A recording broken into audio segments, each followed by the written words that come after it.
दलमोहर न्युल्यान्ड वासीहरू पगली खोलाको क्षय कार्यदेखि चिन्तित। सबैलाई खबर 24 मा स्वागत छ। सबैले पेजलाई फलो गर्नुहोला। भुटानदेखि दलमोहर भएर बग्ने पगली खोला सम्पूर्ण दलमोहर वासीहरूको निम्ति ठूलो समस्या बनिसकेको छ। यस खोलामा बाँध नभएको कारण खोलाले धेरै मानिसहरूको लाखौंको सम्पत्तिलाई नष्ट पारिसकेको छ। यस पगली खोलाको असर दलमोहर न्युल्यान्ड क्षेत्रको तल्लो भागमा अझ बढी देखा परेको छ। भिडियोमा तपाईहरू स्वयं नै हेर्न सक्नुहुन्छ। मानिसहरूको जमिनको साथसाथै रुखपात पनि खोलाले बगाई लगिसकेको छ। बर्खायाम अझै पनि 3-4 महिना रहेको छ। यसै कारण यस प्रकारको क्षय कार्य भए मानिसहरूको घरसम्म पुग्न खोलालाई बेसी समय लाग्ने छैन भनी स्थानीय मानिसहरू धेरै चिन्तित देखा परे। स्थानीय मानिसहरूको भनाइअनुसार चुनाव अघि नेतागणहरूले यस नदीमा बाँध लगाइदिन्छु भनेर आश्वासन दिएका थिए, तर चुनावपछि जितेर पनि यस नदीमा कार्य नभएको कारण स्थानीय मानिसहरू धेरै नै दुखित छन्। साँच्चै नै यस खोलामा छिटोभन्दा छिटो बाँध निर्माण नगरे केही वर्षमा नै यो खोला मानिसहरूको घरसम्म पुग्नेछ। र तपाईहरूले आज यो प्रेस बोलाउनुको मुख्य कारण के हो? मुख्य कारण चाहिँ हाम्रो खोला हो। जति हाम्रो यो बारीहरू बगाएर लगेको छ कारण चाहिँ त्यो हो हाम्रो है।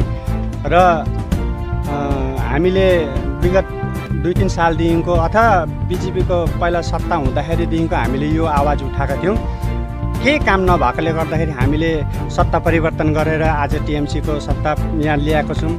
हामीहरू गोटा गाउँ पल्टेर आज हामी यो 14-16 पाट न्युल्यान्ड दलमोहरबाट हामी यो जुन चाहिँ भिडियो आज मिडिया मार्फत गर्दैछौँ। र म पवन तामाङ, तपाईँहरूलाई मेरो नेतृत्वमा आज जति यहाँ मान्छेहरू आउनु भएको छ उहाँ मेरो नेतृत्वमा आउनुभएको, मेरो अगुवाईमा आउनुभएको र अगाडि पनि हामी यसरी नै यो अभियानलाई राख्नेछौँ। र मैले यो विषय लिएर हाम्रो समिति प्रधान अथवा पञ्चायत अञ्चललाई हिजो मैले डाकेको थिएँ। डाक्दाखेरि एउटा हाम्रो अलिकति दुःख कुरा हाम्रो हाम्रो पञ्चायत आइदिनु भएन र अञ्चल आउनुभयो, समिति आउनुभयो। उहाँहरूलाई धेरै धेरै धन्यवाद। कमसेकम हाम्रो बात राखिदिनु भयो र हामीले यो जुन चाहिँ खोलाको विषय लिएर कुरा राखेको थियौँ त्यो कुरामा चाहिँ समितिले एकदम राम्रो भरोसामै कुरा गर्नुभयो। के भन्नुभएछ भनेदेखि चाहिँ हामीलाई यो खोला डिसेम्बर महिनादेखि यतामा अगर मैले यो खोलामा बाँध र हाम्रो यो न्युल्यान्डको 14-16 पाटको जुन चाहिँ यो बिचको बाटो एउटा मेरुदण्ड जस्तै छ यो हाम्रो न्युल्यान्डको, त्यो बाटो रोड बन्नेन भनेदेखि चाहिँ म इस्टपा दिन्छु न, म यहीँ मरिदिन्छु भन्ने खालको बाचा गर्नुभएको छ। हामीलाई धेरै भरोसा लागेको छ त्यो सुनेर। र पनि एउटा समितिको बजेटमा यो काम आउँदैन र हामीले उहाँलाई सपोर्ट गर्दै आज हामीले यो भिडियो चाहिँ हाम्रो आज तल्लो न्युल्यान्ड 14-16 पाटको तल्लो न्युल्यान्डबाट हामीले यो बोल्दैछौँ। आज भनेपछि आज हाम्रो अझै मध्य न्युल्यान्ड टप न्युल्यान्ड उहाँबाट आउनु भएको छैन र म उहाँहरूलाई रिक्वेस्ट गर्छु यो भिडियोलाई जतिसम्म सेयर गरिदिनु, जतिसम्म माथिसम्म पुर्याइदिनुहोस्।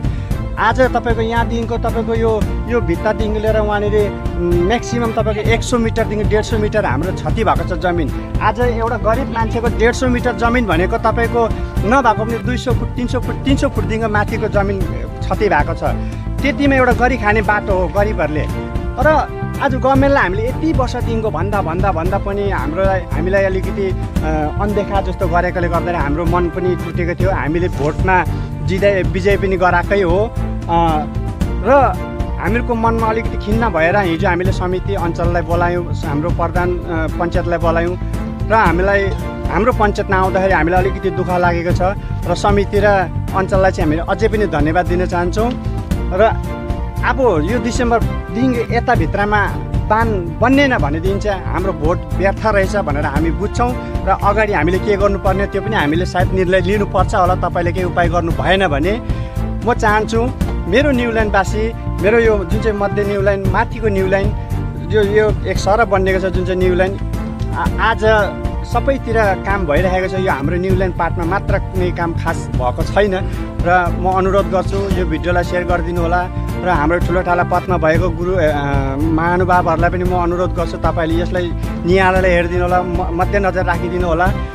खासै अरू केही छैन। हामीलाई जरुरत थियो तपाईँहरूको, हामीले तपाईँहरूलाई उठायौँ। तपाईँहरूले हाम्रो जरुरतलाई पुरा गरिदिनुहोस्। अरू त हाम्रो भन्ने कुरो केही छैन। मेन कुरो बाटो खोला भइसकेको छ, खोला घरमा पुग्न आँटेको छ र अरू त मेरो केही छैन। ल मेरो त्यति नै हो भन्ने कुरा। अब हाम्रो यहाँ गाउँवासीहरूलाई पनि तपाईँले 1-2 शब्द सोधिहेर्नुहोस्। मैले अगर केही भुल त्रुटि बोलेको छ भनेदेखि तपाईँहरूले यहाँ सोधेर मिडिया मार्फत तपाईँले सुनाइदिनुहोस्। मेन कुरो त म सुदर्शन भाइलाई, न्युजलाई धेरै धेरै धन्यवाद। आज हामीको रिपोर्टलाई यति मान्छेको घर घरमा जग्गा जग्गामा पुर्याइदिनुको लागि तपाईँले सहयोग गर्नुभयो, तपाईँलाई धेरै धेरै धन्यवाद। र यहाँ अरू पनि हुनुहुन्छ गाउँवासीहरू, यो खोलाले चाहिँ कति क्षति गरेको छ तपाईँहरू? हजुर, यो खोलाले भन्नुपर्दा चाहिँ तपाईँको यसो देख्नु सक्नुहुन्छ, यही पालिको खोला नै यो जुन चाहिँ यो बास झ्याङ थियो, यो चाहिँ तपाईँको यो माथि टप हो। यो पालि यो बर्खा यो खालि यो 4 दिनको पानीले नै यति हाम्रो क्षति गरिदिएको छ। अन्त यो कारणले गर्दा हामीलाई अब यो तपाईँलाई बोलाउनु कर लागेको छ। अन्त आशा छ तपाईँहरूले यो हाम्रो अब होइन एमएलएसम्म पुऱ्याइदिनु। हामीले अब उहाँहरूले भनेको चाहिँ उनीहरूको बाचा हामीले पुरा गरिदियो उहाँहरूको। हामीले उहाँहरूलाई जे उनीहरूले भनेको थियो हामीले उहाँलाई विजय गराइदिएको छु। अब हामीलाई आशा छ हाम्रो एमएलएसँग होइन अञ्चलसँग यही आशा छ, हामीलाई दिनुहुन्छ भन्ने आशा छ। अब दिएन भने चाहिँ अब आउँदो हामीले सोच्नुपर्ने जस्तै लाग्दैछ हो। हामीलाई बहुत दुःख लागेको छ, यो यत्रो बगाइसकेको छ हाम्रो। अब यो तपाईँको बेसीबाट यो 4-5 साल बादमा त हाम्रो गाउँमै पुग्छ यो खोला, यस्तो छ अवस्था। अब यो भलाउनु बाँकी छ, पग्ली खोलाले यस्तो क्षति गरिदिएको छ। साथै अन्त यो हाम्रो यो गाउँको बाटो पनि एकदम अवस्था खराब छ हो। बाटो तल माथि न्युल्यान्डदेखिको तलसम्म नै पानी बगेर पुरा खाल्टा भएर एकदम अवस्था एकदम दयनीय भएको छ। अब भन्नु त हाम्रै घर अगाडि छ, राति पनि राम्ररी सुत्नु सक्दैन हामी। पानी परेपछि न भलाएर हामीलाई घरैसँग बगाएर पो लाने हो कि अझै 4 महिना डल्लै छ भल झरी आउनु, पानी झरी। यो टेन्सनले हामीलाई रातभरि टेन्सन लाग्छ, सुत्दैन हामी पानी पर्दा पनि। र यहाँनिर हाम्रै दादा हुनुहुन्छ, यहाँ तपाईँहरूले भिडियोमा पनि हेर्न सक्नुहुन्छ। जुन जमिनको माथि यहाँ माथि रहेको बाँसको घारी यहाँनिर हेर्नुहोस् अहिले खोलामा, र यसको यो यतापट्टि खोला बग्नु सुरु गरेको छ भने यहाँ बाँसको घारी यहाँनिर छ। र दादा तपाईँले यहाँनिर कति क्षय गरेको छ अब खोलाले, त्यो अगाडि सँगसँगै हिँड्दै देखाइदिनुहोस् त। र तपाईँको अब यहाँनिर हाम्रो पहिला हाम्रो यहाँनिर बाँध थियो है। तपाईँको हाम्रो यहाँनिर पहिलाको पञ्चायत जुन चाहिँ सिपिआइएमको सरकार भएको बेलामा हाम्रो बाँध यहाँनिर थुप्रै बाँध लगाएको थियो। त्यो बाँधहरू सबै बगाइसकेर गइसकेपछि आज हाम्रो दिन प्रतिदिन गर्दै यो ठुलै क्षति भइसकेको छ। आज हाम्रो यो जुन चाहिँ आधी बिच खोलादेखिको हाम्रो जमिन थियो, त्यो जमिन शेष पारेर आज यो यहाँनिर हाम्रो खेतीहरू हुने गर्थ्यो, यो खेतीहरू सबै बगाएर शेष पारिसकेको छ। अन्त अब यसरी नै हामीले अब यो जुन चाहिँ यो 4 महिना छ, यो 4 महिना पनि हामीले बिताउनु साह्रो पर्ला जस्तो भइरहेको छ। अब यहाँदेखिको मात्रै होइन, उहाँ परदेखिको तोड्दै आएको छ। खोलाको नजरले पनि सिधै तपाईँलाई यसलाई नै यो भित्तालाई नै हेरिरहेको छ है, यसलाई नै हान्दैछ।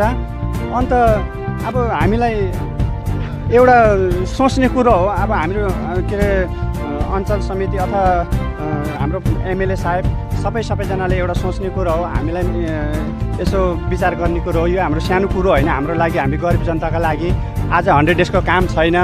आज यो भएको बारीहरू पनि यसरी बगाएर जाँदैछ र कति कुरोहरू हामीको निकै नै समस्या भइरहेको छ।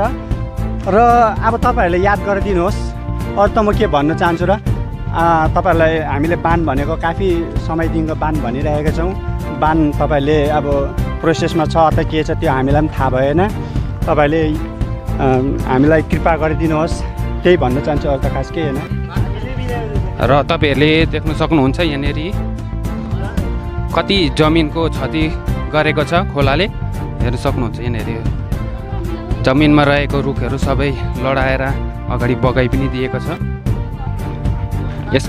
यस समस्याको समाधान छिटो भएन भने यो खोलाले क्षय गर्दै घरसम्म पनि पुग्न बेसी समय लाग्दैन।